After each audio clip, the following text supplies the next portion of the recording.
Merry Meet Annie here, and it's Monday on Pagan Perspective. I almost lost Monday. I've actually kind of lost March. Time is marching on, there's a pun, and I don't seem to know what time and place I'm in at this point. I'm living in my own world, it seems. Thank goodness, I just realized, oh, it's Monday.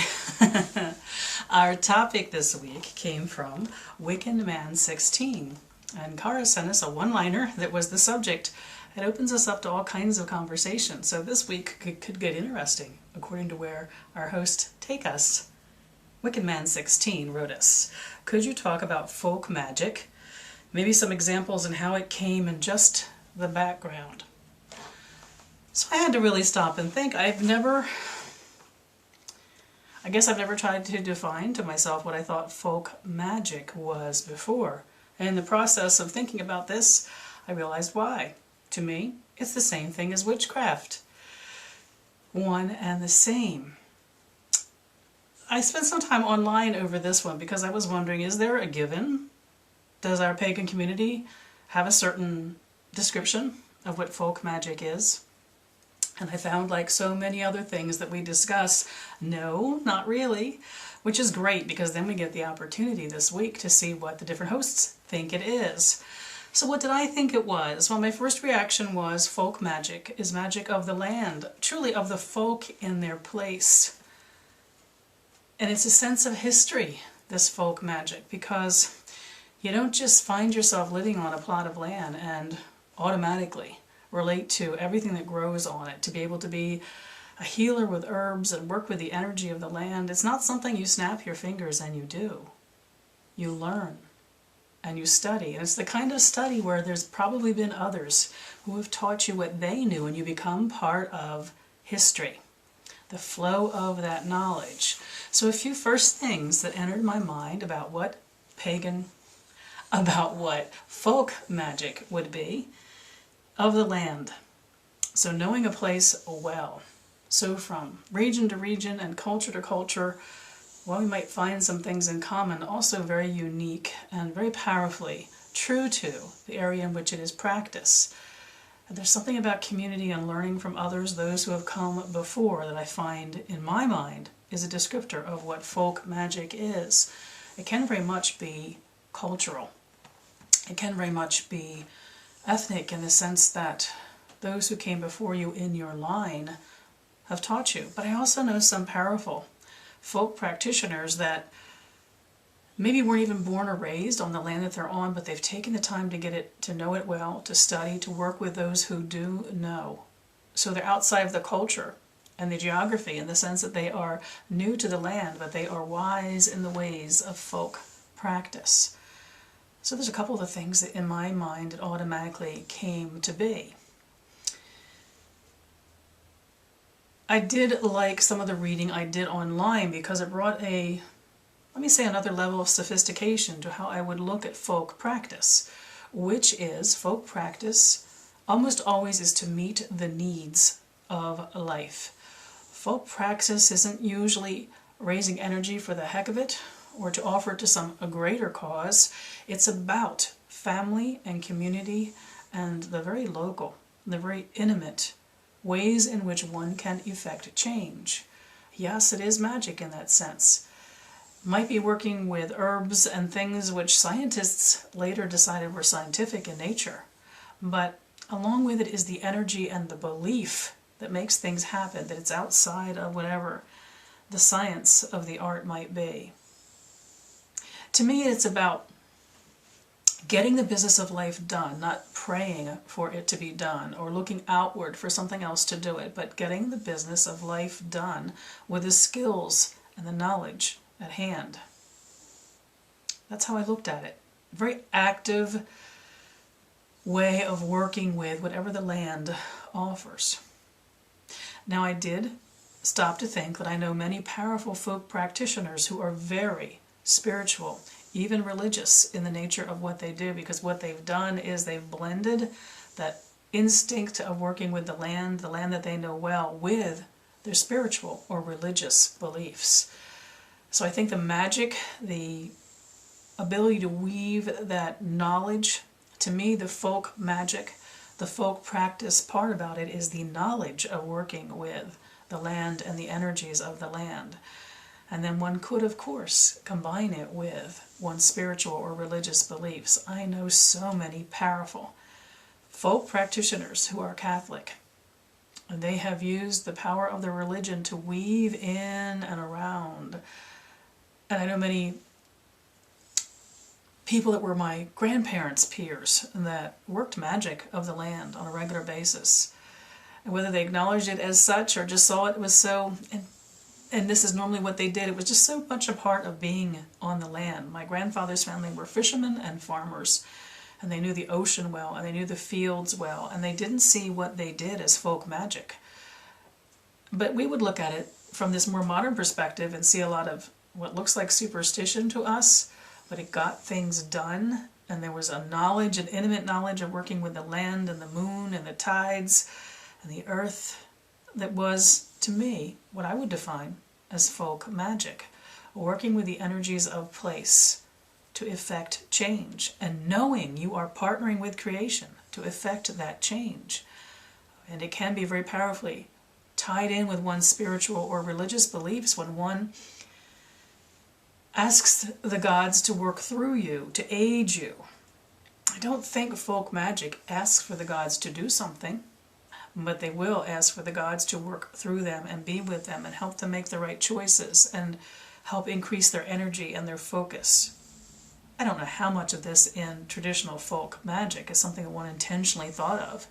I'm not so sure it was as sophisticated as that. I think more of an instinctual relationship to place and to land.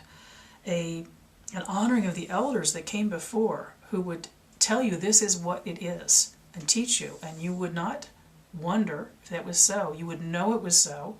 You'd add your own knowledge to that as time went on and indeed pass it all then forward.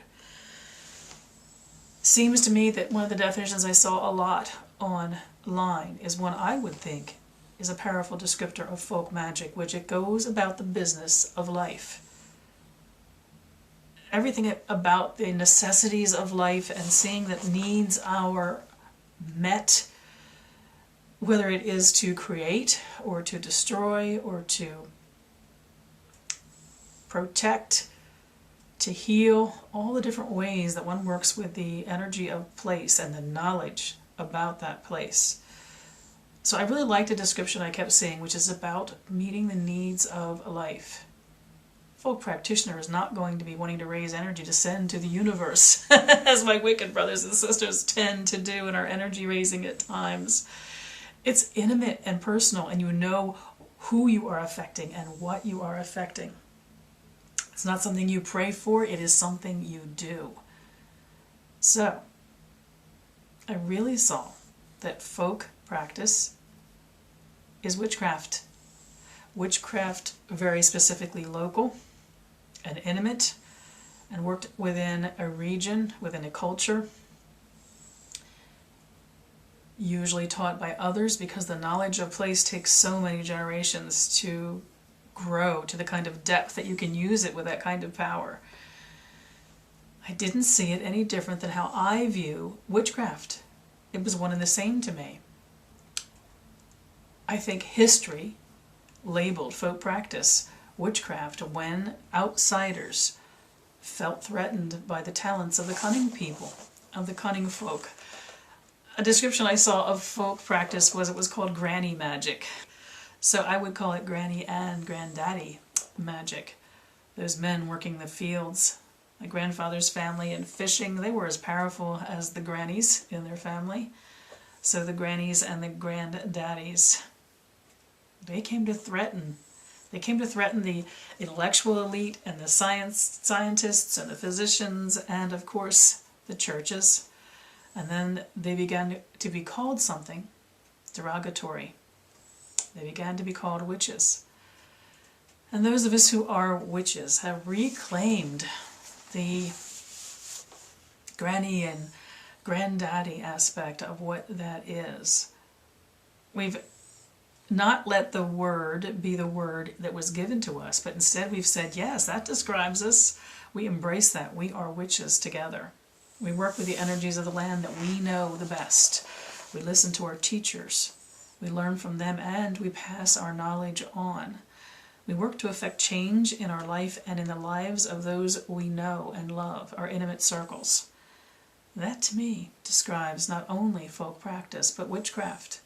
I believe they are one and the same, with the word witch having been given to us in history, meant to be derogatory, but taken back by the people, by the folk practitioners. That is what I see as folk magic. It may or may not have a religious aspect to it. I believe very powerfully it can be woven through. A witch can be religious and make use of that in his or her practice. A witch does not have to be religious or spiritual at all. I do, though, think that it is not ceremonial. It is not liturgical. It is a body of knowledge shared person to person. Each person in making use of what they're aligned with in the sense of co-creating and making changes and affecting the outcome of things in life. So I found for myself to think about this, that it's witchcraft. It's what I consider, when I call myself a witch, I am truly saying that I am a folk practitioner. That's what it came out to mean for me. And since there's no particular definition of what this all is, I'm looking forward to seeing how many varied opinions we get on this week. And yours, our viewers, let us know what it feels like to you. I'd be particularly interested if you don't see witchcraft and folk practice as being the same thing. That's right, that's well and good, and that's your opinion. But where I'm curious then is to know why not. Because you're seeing a difference between the two of them that I would like to come to appreciate how it seems to you, because you view it differently than I do. So if you agree, all well and good, but I would be particularly interested to know if you don't see folk practice and witchcraft as the same thing. Why not?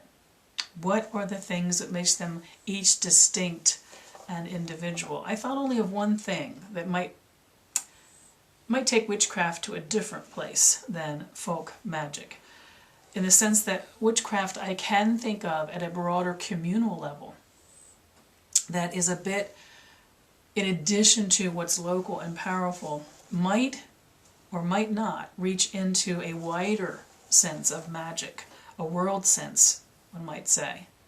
Not so much for me in the way I look at witchcraft, which I do see as time and place and knowing of where you are and what is around you and what you can work with to effect change. But I do think there's a possibility that witchcraft could be interpreted by others as wider than that. Therefore, folk magic would be distinct to the time and the place, perhaps the culture, definitely the knowledge passed down to the practitioner. Interesting topic. Looking forward to hosts and also very much looking forward to viewer responses.